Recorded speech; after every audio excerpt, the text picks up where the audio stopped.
จวดจ้าสบายดีพี่น้องทุกคนFCบ่หลาย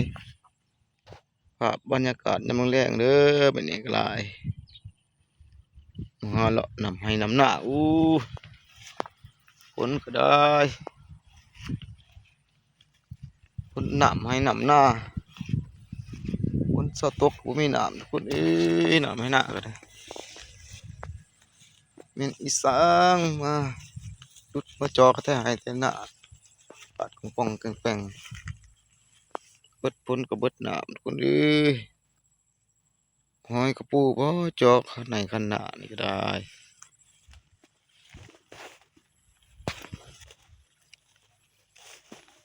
ทำให้น้ำหน้ายามแรงๆแดดอ่อนๆทุกคนอะไรก็ได้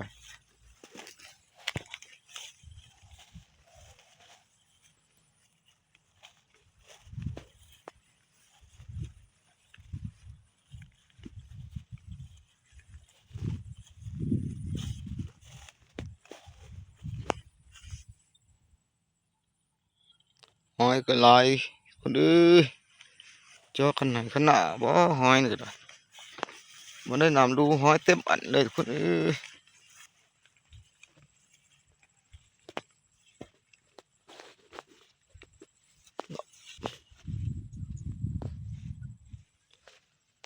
ให้น้อใจดำมาทำให้น้องเสียใจมองสอดหน้าต่างยามใดอายเห็นน้องเป็นบนลอยคนสวยเลยล่ะตึกตาอายคนแอบมองเห็นกับมาแต่เป็นเด็กน้อยบ่เคยเงียบหอยจังสิจับยังคนดีไอ้นี่อยากรู้จักนำหรือคนที่มาประจำหายไปจนมิดจิลีถือคนใส่ลายหรือใจถือไปยังหากอายใส่ได้ยินดีสิหาวิธีบรรเทานั่งก้มหน้าเศร้าค้างเกยเขาเอาไม่เคลียร์ดินสาบานบอกให้ได้ยินทุกบ่สิ้น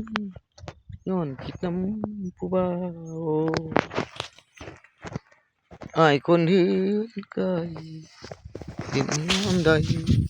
ก็คอยซึ้งเศร้าฟังเสียงแม่อ้อยกินข้าวมันเหงามาฮอดปานอายเจ้าทุกเรื่องใดบอกอายได้บ่น้องลาอายขอสู้ให้เป็นกำลังหาทางให้ทุกผ่อนกายถ้ารักสะเทาให้เขาทำลายจิตใจให้เจ้าหันมามองคนกายช่วยดึงใจเจ้าคืนมาบ้าน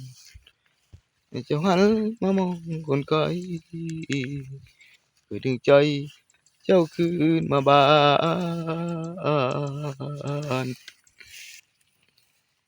อู้ก็หลายถ้าให้ถนัดคนหญ้าดกหญ้าเด็กแห้งลีเดียวตามกันให้ข้างหน้าจะเป็นหญ้าดกกับคนสิไม่เกี่ยวหญ้าให้งัวกินแล้วบ่หลายก็ได้หญ้าปรุงใหม่ดกแท้